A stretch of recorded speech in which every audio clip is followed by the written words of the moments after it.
오늘 2022년 9월 11일 주일 예배 하나님께서 우리에게 주시는 말씀은 신명기 16장 13절로 15절입니다. 우리 모두 함께 일어나셔서 받들어 봉독하도록 하겠습니다. 너희 타작 마당과 포도주의 틀에 소출을 거두어 들인 후에 이레 동안 초막절을 지킬 것이요, 절기를 지킬 때에는 너와 네 자녀와 노비와 네 성중에 거주하는 레위인과 객과 고아와 과부가 함께 즐거워하되, 내 하나님 여호와께서 택하신 곳에서 너는 이레 동안 내 하나님 여호와 앞에서 절기를 지키고 내 하나님 여호와께서 내 모든 소출과 내 손으로 행한 모든 일에 복 주실 것이니 너는 온전히 즐거워할지니라. 아멘. 자리에 앉으시기 바랍니다. 참으로 복된 민속 명절 연휴 기간입니다. 하나님께서 민수기 6장 22절 이후에 모세를 통하여 우리를 축복하신 말씀이 있습니다.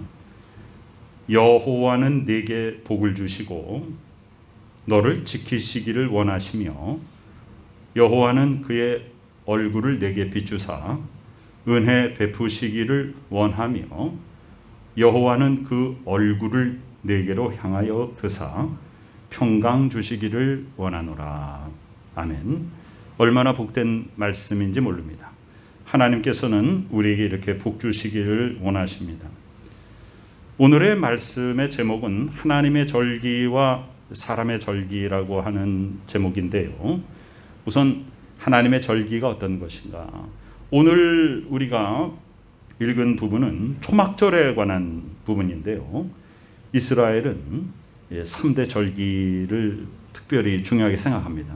그럼 우리는 지금 우리가 유대교인도 아니고 우리가 유대인의 그 구약 시대의 3대 절기를, 그 의미는 우리가 배우고 그 속에서 예수 그리스도의 모습을 발견하는 것은 굉장히 당연한 것이지만 우리가 그 날짜를 따져서 지금 그 절기를 지키지도 않습니다. 그리고 지킬 필요도 사실은 없습니다.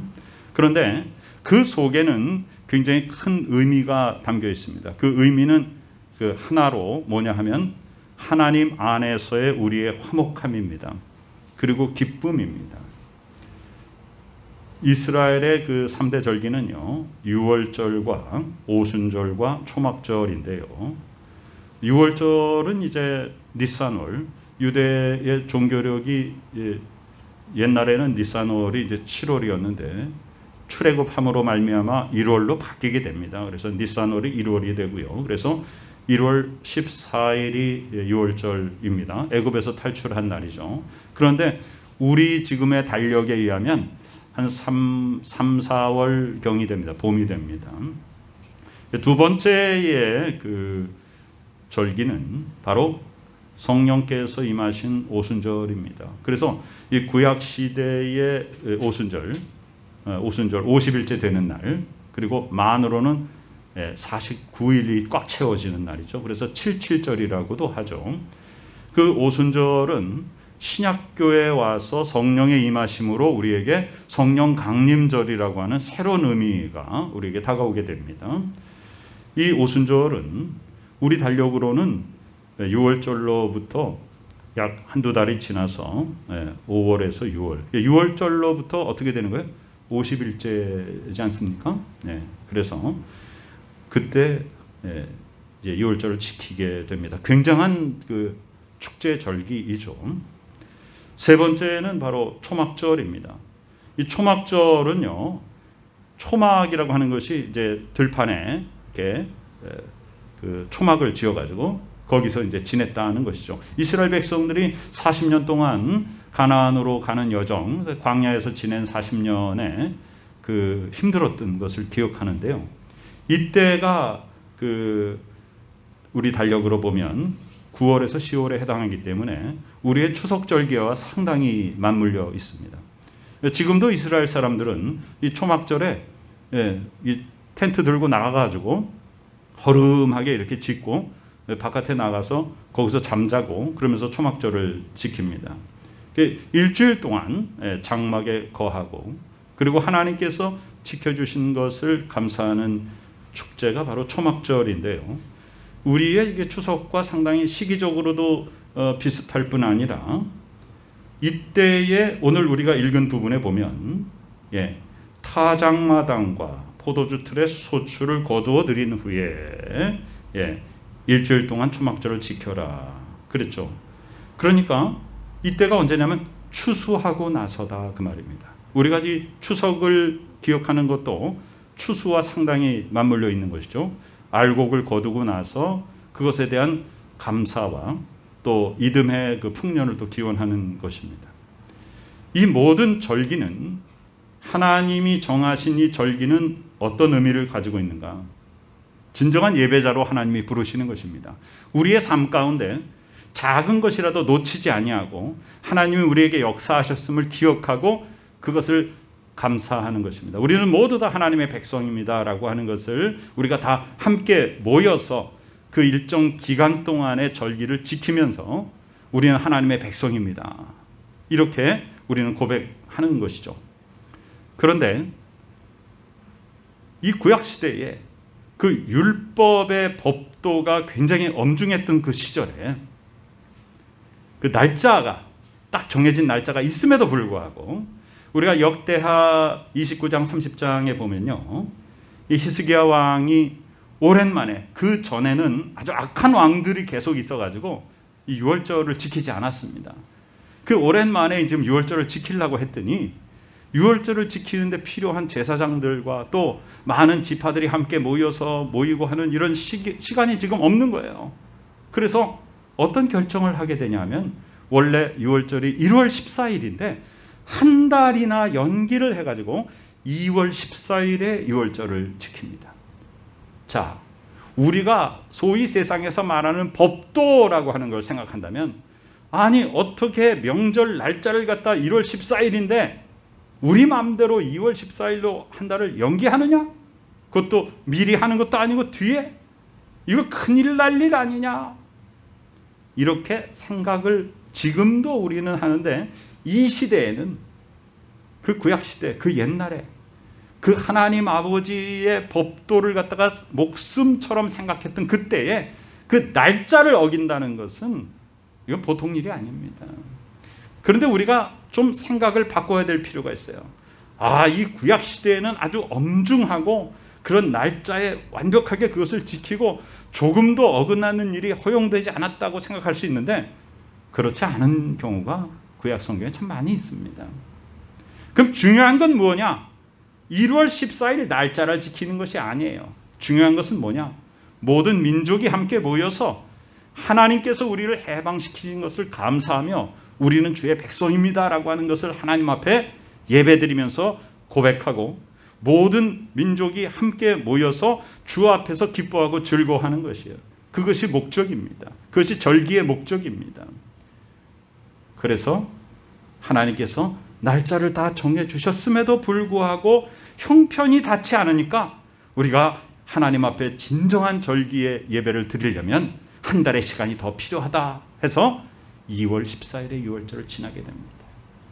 그런데 여기서 또 놀라운 일이 생겨요. 이제 일주일 내내 유월절 축제를 하나님 앞에 지키고 행합니다. 그런데 역대하 30장 23절에 보면 이제 끝났어요. 유월절 절기가 끝났는데 온 회중이 다시 일주일을 지키기로 그렇게 마음을 모으고 7일을 또 하나님 앞에서 즐겁게 유월절 축제를 지켰더라 그랬습니다. 자, 이 세상의 지금 절기는 어떻습니까?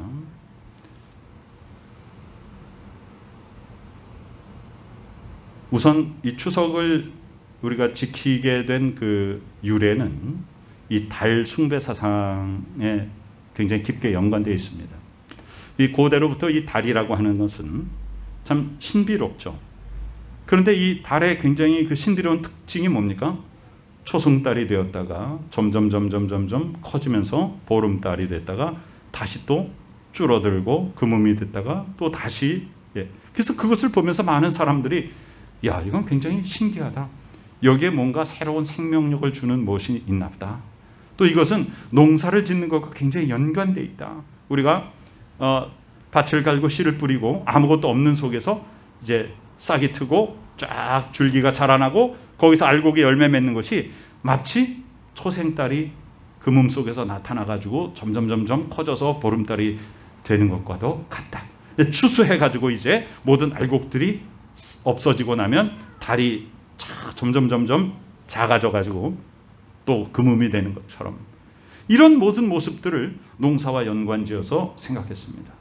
그래서 이 달이 가장 크게 보이는 8월 대보름에 음력 8월 대보름에 큰 축제와 달을 섬기는 그런 제사를 드리게 된 것이 이 추석의 유래입니다. 우리나라만 그런 것이 아니라 중국에서도 이 달을 숭배하는 사상이 중국의 과자 중에 이렇게 동그란 그 월병이라는 게 있죠.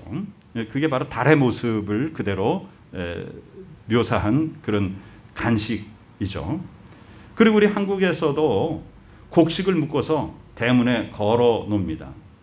그걸 올개심리라고 하는데 그런 것이 다 달신에 대한 어떤 숭배 개념이죠. 그래서 새로 난 햇별을 조상에게 바치는 그런 제사를 지냈습니다. 호남 지역에서는 올벼심이라고 하고 영남 지역에서는 풋바심이라고 이런 지역마다 각자 다른 이름을 가지면서 이 혈연들이 모여서 조상신을 섬기는 제의에 참여를 하는 것이 이 추석의 우리의 전통적인 그런 모습입니다. 우리가 그리스도인으로서 하나님 앞에 1년 내내 은혜를 받고 그 은혜를 쌓아갑니다. 또 우리의 믿음이 성장합니다. 그러다가 이 명절에 우리는 굉장히 위기 상황을 만나게 되죠. 우리가 모두가 믿는 사람이고 우리가 모두가 다 하나님의 자녀라서 함께 모여서 예배드리고 은혜 가운데 거할 수 있으면 얼마나 그것이 다행스럽고 감사한 일이겠습니까? 오늘 주보의 표지에 보면 이것은 극동방송에서 추석에 이렇게 내세운 그런 표지예요. 달이 있고 그 앞에 감이 열려 있는. 그런데 여기 뭐라고 써 있습니까? 추석 명절을 맞아 온 가족이 함께 모여 예배드리게 하심을 감사합니다. 여러분, 믿는 자의 명절이란 믿지 않는 자의 명절과는 너무나도 다른 것 아닙니까? 매스컴을 통해서 많은 소식들이 들려오고 있습니다. 명절마다 싸운다. 연휴가 끝나면 이혼이 급증한다. 실제로 통계에 따르면 10월달 이 추석이 끝나고 나면 이혼 건수가 약 35%가 증가한다고 합니다. 이것은 명절로 인한 가족 간의 불화와 명절에 대한 그 스트레스, 일가 친척의 모임에 대한 스트레스, 특별히 당연히 여성에게 더욱더 심하죠. 그런데 이 중심에 뭐가 있냐면 바로 차례를 지내는 것에 있습니다. 그 음식을 준비하느라고 몸을 쓰고 그 속에서 누구는 일하고 누구는 일 안 하고 갈등이 생기고 이런 속에서 그 중심에 바로 우상숭배의 문화가 우리 가운데 자리 잡고 있어서 그것이 우리 그리스도인들의 받은 은혜를 쏟아내게 되는 요인이 됩니다. 가장 큰 요인이 됩니다. 우리가 명절에 다 모여가지고 정말로 추석 명절을 맞아 온 가족이 함께 모여 예배드리게 하심을 감사합니다. 이렇게 우리가 모두 모여가지고 야, 우리 오랜만에 모였다. 찬송 부르고 기도하고 하나님의 말씀 가운데 거하자. 하나님이 우리를 1년 동안 지켜주신 것 너무나도 감사하고 우리 후손들을 위해서 축복하고 얼마나 아름답습니까? 그런 명절이 되어야 될 것입니다. 그런데 우리의 명절은 그렇지 못합니다. 우리가 명절에 모인 모든 혈육들, 일가 친척들이 모두 다 온전한 신앙 가운데 있어서 오직 하나님을 섬기는 진정한 예배자들의 모임으로 한 명도 예외 없이 그렇게 다 모일 가능성이 그렇게 크지는 않습니다. 그래서 제가 항상 강조하는 게 있잖아요. 3대 신앙이라는 게 왜 중요한가? 여러분, 3대 신앙이 되면요, 이 명절에 이렇게 모이면 뭐 일부 이렇게 조금 믿음이 없는 사람들이 있을 수는 있지만 믿는 자들이 주가 됩니다. 그래서 어느 누구도 거기서 예외 없이 모였으면 찬송하고 예배드리고 기도하고 축복하는 것이 그냥 일상생활이 되는 거예요. 3대 신앙을 갖게 되면. 그런데 초대 신앙, 2대 신앙 어떻게 됩니까? 명절에 모이면 모인 무리 속에 대부분이 불신자고 나 혼자만 믿는 자가 되니까 거기서 생겨나는 엄청난 갈등을 우리는 무시할 수가 없습니다. 그것이 시작되기 전부터 나에게 스트레스로 다가옵니다. 그리고 그것이 지금과도 같이 이 주일과 연결되었을 때 내가 어떻게 하나님 앞에 주일 성수해야 되고 어떻게 예배드려야 될 것인가, 그것이 나에게 큰 고민과 갈등과 괴로움으로 다가오지 않습니까? 그것이 우리나라 크리스찬들의 현실입니다. 우리만 그런 것이 아니에요. 동양에서만 그런 것이 아닙니다. 서양에서도 그래요. 영국은요, 매년 1월 달에 첫 번째 주일이 Divorce Day라고, 이혼의 날이라고 합니다. 왜냐하면 크리스마스 연휴 때부터 해피 뉴 이어까지 쭉 이어지는 긴 그 연휴 동안 일가 친척들이 하도 만나가지고 그 속에서 갈등이 생겨가지고 1월 첫 주에 이혼을 제일 많이 한다는 거예요. 미국에서도 마찬가지입니다. 미국에는 더 길게 모이죠. 추수감사절부터 모여가지고 주로 연말에 추수감사절, 크리스마스 또 새해를 맞는 것이 계속 연속됩니다.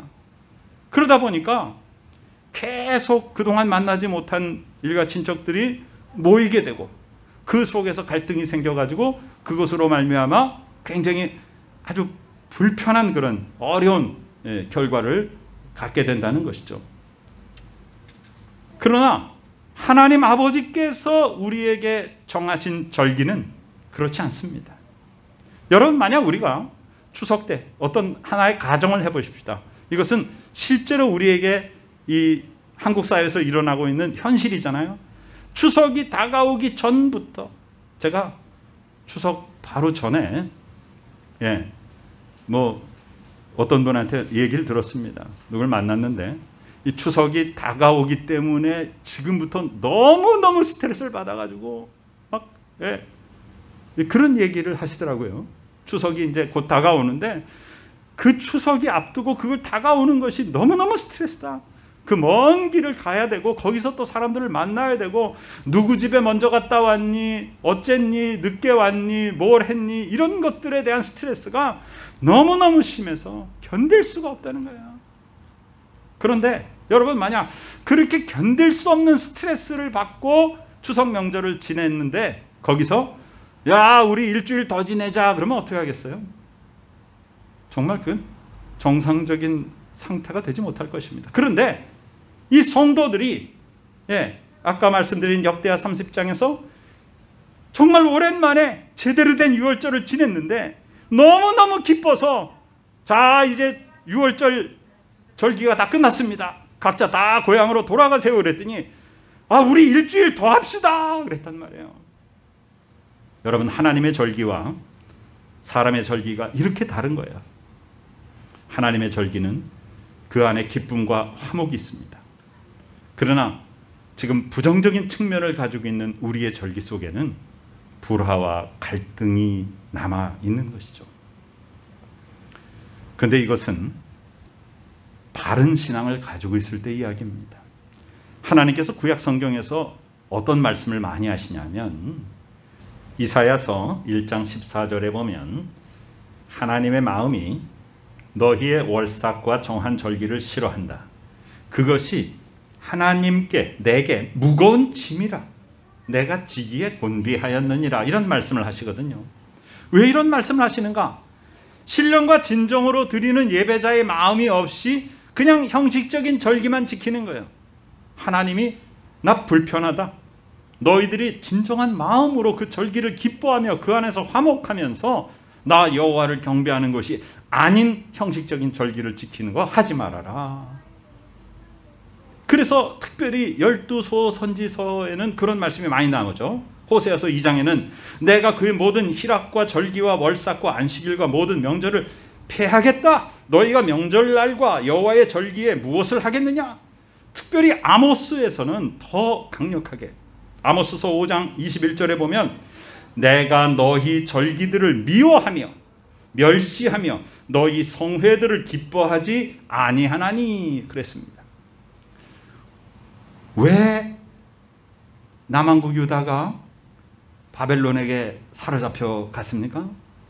그 이전에 북왕국은 왜 아수르에게 멸망을 당했습니까?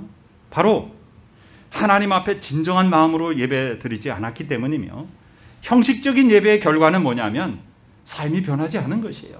그냥 하나님 앞에 소와 양을 잡아서 그냥 드리고 불태워 드리고 그리고선 세상에 나와서 또 죄짓고 하는 거예요.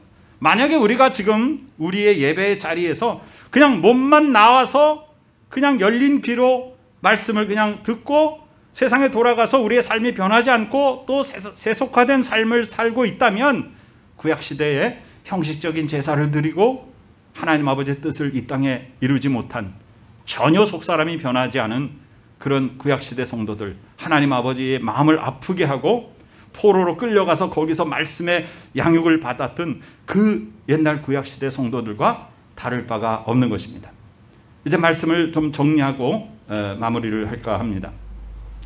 하나님께서는 우리에게 절기들을 정해 주셨습니다.